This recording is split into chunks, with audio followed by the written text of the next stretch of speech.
कि राहुल जी गुरुद्वारा जाते हैं तब भाजपा ठीक रहती है, राहुल जी जब चर्च जाते हैं तब भी बीजेपी को कोई दिक्कत नहीं है, राहुल जी जब मजार पे जाएं, मस्जिद पे जाएं तब भी भाजपा को कोई प्रॉब्लम नहीं है।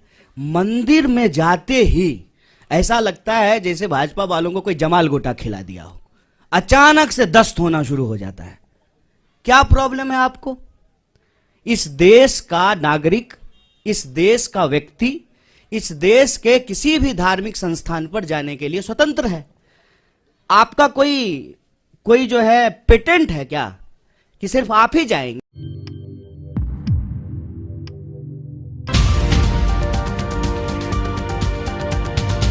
हम खास तौर पे भारत जोड़ो यात्रा को लेकर के सरकार का और भाजपा का क्या रवैया रहा है उस पर बात करेंगे।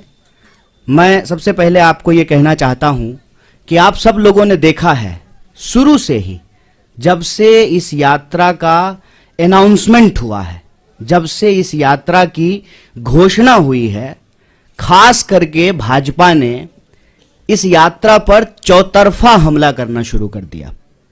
इसके अलग अलग बिंदु हैं। सबसे पहला हमला यह बोल करके किया गया कि भारत तो जुड़ा हुआ है, क्या जोड़ने के लिए निकले हैं? भारत जो है दुनिया की सबसे बड़ी अर्थव्यवस्था बन चुका है, मोदी जी के नेतृत्व में हम लोग जो है दोबारा विश्व गुरु बन चुके हैं, भारत लगातार जो है विकास कर रहा है, तो ऐसी कौन सी जरूरत आन पड़ी है कि आपको भारत जोड़ने की जरूरत है? आप लोगों ने यह सवाल कहीं ना कहीं सुना होगा, देखा होगा, आपके व्हाट्सएप पे आया होगा, आपने जो है अपने टीवी चैनल पे जो है बीजेपी जब बोलती है इसको तो इसको चलाया होगा, और चर्चाओं में भी भाजपा के लोग बार बार ये बोलना शुरू किए कि भारत तो जुड़ा हुआ है, तो क्या जोड़ने के लिए निकले हैं, इसकी जरूरत क्या है? तो मैं एक काउंटर सवाल आज उनका जो ये हमला था उसका करना चाहता हूं कि भारत जब जुड़ा हुआ है और भारत जोड़ो यात्रा की कोई प्रासंगिकता ही नहीं है आपके नजर में, तो आप इसकी चर्चा क्यों कर रहे हैं? हेल्थ मिनिस्टर इतना इंपॉर्टेंट पोस्ट होता है, उनको क्या जरूरत है इंक बर्बाद करने की, पेपर बर्बाद करने की, भारत जोड़ो यात्रा को लेकर के लेटर लिखने की? जिसकी जरूरत ही नहीं है उनके नजर में, उसकी चर्चा वो क्यों कर रहे हैं? पहला प्रश्न उनसे पूछा जाना चाहिए। हम ये समझते हैं कि देश जुड़ा हुआ है जमीनी तौर पर, भौगोलिक तौर पर, देश जुड़ा रहे भावनात्मक तौर पर भी, क्योंकि देश हमेशा देश के लोगों से बनता है। लोगों को हटा करके कोई देश नहीं होता है। देश के लिए लोग भी जरूरी होते हैं, जमीन भी जरूरी होती है, और देश की संप्रभुता, उसकी आजादी भी जरूरी होती है। हमारे पास संप्रभुता है और उसी संप्रभुता के आधार पर जो है हम अपनी सीमाओं को लेकर के, सुरक्षा को लेकर के सरकार से सवाल पूछते हैं कि हमारी संप्रभुता अक्षुण्ण रहे। देश हमारा जमीन से जुड़ा हुआ है, लेकिन देश के लोग भी जुड़े रहे ना। जब इस देश के लोगों को उनके पहचान के आधार पर बांटा जाता है, उनके अंदर भेदभाव पैदा किया जाता है, एक के खिलाफ जब दूसरे को खड़ा किया जाता है, तो देशवासियों को आपस में तोड़ने की कोशिश की जाती है। और देश अगर भावनात्मक रूप से नहीं जुड़ा रहेगा तो आप जमीन से भी बहुत देर तक जोड़ के नहीं रख पाएंगे। इसीलिए देशवासियों को आपस में जोड़ना जरूरी है। और पहले दिन से हमने कहा कि यह यात्रा दिलों को जोड़ने की यात्रा है। हम चाहते हैं कि देश में मोहब्बत हो। यह जो नफरत की बयार लगातार बह रही है, इस नफरत को हराया जाए, क्योंकि अगर नफरत का माहौल रहेगा तो देश के भीतर जो बुनियादी सवाल हैं, रोजी रोटी, कपड़ा, मकान, शिक्षा, स्वास्थ्य, सड़क, बिजली, पानी, ये मुद्दे गायब हो जाएंगे राजनीति के विमर्श से। हमारी मंशा बिल्कुल साफ थी। तो जो लोग ये पूछ रहे थे उनको ये समझना था, ये सवाल खुद से पूछना था कि क्या जब इस देश में भर्ती घोटाला होता है, भर्तियां नहीं होती हैं, जब किसी इंसान के साथ सरेआम मारपीट होती है, महिलाओं के साथ बलात्कार होता है, तो आपकी भावना नहीं टूटती है, नौजवानों के सपने नहीं टूटते हैं? उसी भावनाओं को जोड़ने के लिए, उसी सपने को जोड़ने के लिए यात्रा है। तो पहला हमला उन्होंने ये किया कि भारत जोड़ो यात्रा की जरूरत क्या है।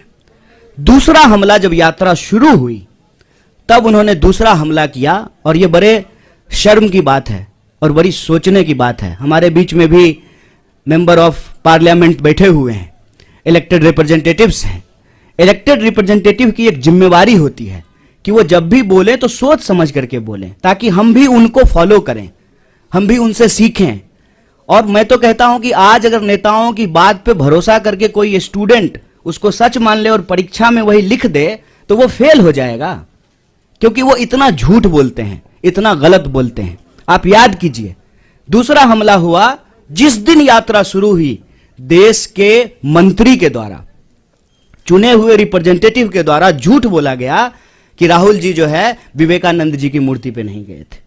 तो दूसरा हमला उन्होंने किया कि यात्रा जब शुरू हो गई है तो उसको बदनाम करने का।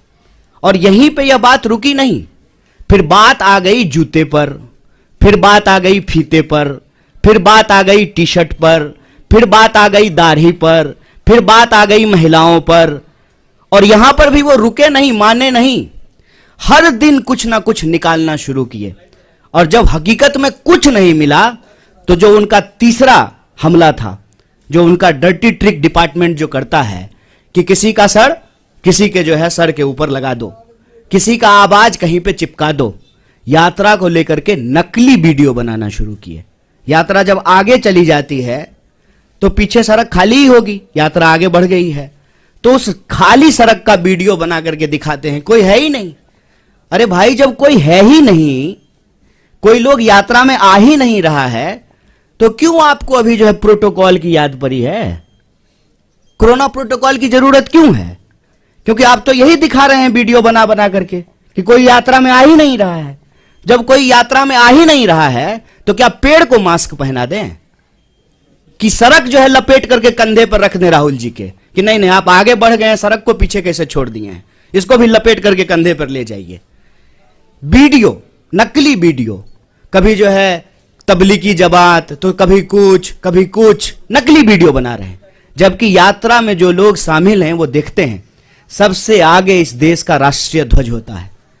और जयराम जी, दिग्विजय सिंह जी, इनसे हम नौजवानों को सीखना चाहिए कि लगातार वो उस झंडे के साथ चलते हैं। हमारा सेवा दल जो हमारे स्वतंत्रता आंदोलन के जमाने के जो गाने हैं उसको गाते हुए चलते हैं। पीछे जो है हमारा एक बैंड पार्टी होता है जो म्यूजिकली जो है देशभक्ति गानों को बजाता है और उसके पीछे जो है वो राहुल जी चलते हैं। तब जो है इस यात्रा के ऊपर जो है देशद्रोह जैसे कालिख लगाने की कोशिश करना, गलत वीडियो बना करके इसको बदनाम करना, ये इनका तीसरा हमला है। और चौथा हमला आप सब लोगों ने देखा होगा कि राहुल जी गुरुद्वारा जाते हैं तब भाजपा ठीक रहती है, राहुल जी जब चर्च जाते हैं तब भी बीजेपी को कोई दिक्कत नहीं है, राहुल जी जब मजार पे जाएं, मस्जिद पे जाएं तब भी भाजपा को कोई प्रॉब्लम नहीं है। मंदिर में जाते ही ऐसा लगता है जैसे भाजपा वालों को कोई जमाल गोटा खिला दिया हो, अचानक से दस्त होना शुरू हो जाता है। क्या प्रॉब्लम है आपको? इस देश का नागरिक, इस देश का व्यक्ति, इस देश के किसी भी धार्मिक संस्थान पर जाने के लिए स्वतंत्र है। आपका कोई जो है पेटेंट है क्या कि सिर्फ आप ही जाएंगे? और नियम, कायदे, कानून, ओम का चादर सीधा है, ओम का चादर उल्टा है, और ये वो लोग बोल रहे हैं जो गुफा में चश्मा लगा करके ध्यान करते हैं। ये जो चल रहा है इससे मैं बस एक अर्थ निकालता हूं कि इन्होंने बहुत कोशिश की कि इस यात्रा को इग्नोर किया जाए। इनसे इग्नोर नहीं हो पा रहा है। बहुत प्रयास किया, बहुत समझाया अपने कार्यकर्ताओं को कि यात्रा गुजर जाए, बिल्कुल खिड़की दरवाजा बंद कर लेना। इंसान की अपनी भी इच्छा होती है, इंसान की अपनी भी बुद्धि होती है। लोग खिड़की दरवाजा बंद कर लिए लेकिन छत पे चले गए भाजपा ऑफिस के और वहां से जो है यात्रा को हेलो हाय करना शुरू कर दिया। क्या करेंगे?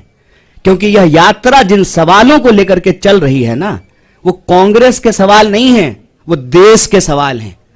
यह यात्रा इसलिए है कि इस देश में दिहाड़ी मजदूर आत्महत्या कर रहे हैं, रिपोर्ट उठा करके देख लीजिए। यह यात्रा इसलिए है कि इस देश के नौजवानों के सपने टूट रहे हैं। अब किसान के साथ साथ नौजवान भी आत्महत्या करने पर विवश हैं। आप व्यापारियों, छोटे व्यापारियों की हालत जाकर के देखिए कि किस तरीके से उनके उद्योग धंधे, उनका कारोबार जो है वो समाप्त किया जा रहा है। आप महिलाएं जब इसमें शामिल होती हैं तो उनका एक ही सवाल है कि हम सुरक्षा चाहते हैं, जिस तरीके से आज महिलाओं के ऊपर अत्याचार बढ़े हैं, वो उससे सुरक्षा चाहते हैं। अपने अपने मुद्दों को लेकर के जवान, किसान, नौजवान, महिलाएं, मजदूर, व्यापारी, प्रोफेशनल्स, मीडिया के लोग, पुराने प्रोफेसर्स, फिल्म से जुड़े हुए लोग, तमाम तरह के लोग इस यात्रा में शामिल हो रहे हैं। और जो दल की सीमा है, उस दल की सीमा से परे जाकर के यह यात्रा देश की यात्रा बन चुकी है। इसीलिए इनका जो क्लेम था ना कि सबसे बड़े देश के लिए, देश हित में सोचने वाले ये हैं, तो ये एक्सपोज होना शुरू हो गए हैं और इससे इनको घबराहट है। इनको मालूम है कि कांग्रेस पार्टी इस देश की सबसे बड़ी विपक्षी पार्टी है। इस पार्टी ने इस देश को आजादी दिलाई है और आजादी के ऊपर जो आंच आई है उसको लेकर के डट करके कांग्रेस सड़कों पे उतर गई है, खड़ी हो गई है। तो अब इनको चिंता सताने लगी है, इसीलिए अब नया बहाना आया है। कोई समझाए इन प्रचंड मूर्खों को, कोरोना बहाना नहीं, बीमारी है। ये ऐसा नहीं है कि स्कूल जाने का मन नहीं है तो बच्चा नहीं करता है, मम्मी दांत में दर्द हो रहा है। ये बहाना नहीं है, ये बीमारी है। और इस बीमारी को लेकर के राहुल जी इस देश के पहले नेता हैं जो सरकार को सबसे पहले चिट्ठी लिखे थे। और ये वो लोग सवाल पूछ रहे हैं। मुझे तो कभी लगता है कि कुछ स्पेशल रिलेशन है बीजेपी का कोरोना से। उसकी रैली में नहीं जाता है, दूसरी की रैली में चला जाता है। और डे नाइट का सेंस कितना है कोरोना को, दिन में हो जाता है, रात में नहीं होता है। आप लोगों ने देखा ना, पार्लियामेंट में कोरोना था, मास्क लगाए हुए थे। शादी में जाते जाते कोरोना चला गया, छुट्टी पे चला जाता है, आराम करता है। ये मजाक बना दिए हैं। हम बार बार कह रहे हैं, शुरू से लेकर के आज तक कोरोना को लेकर के हमारी पार्टी गंभीर है।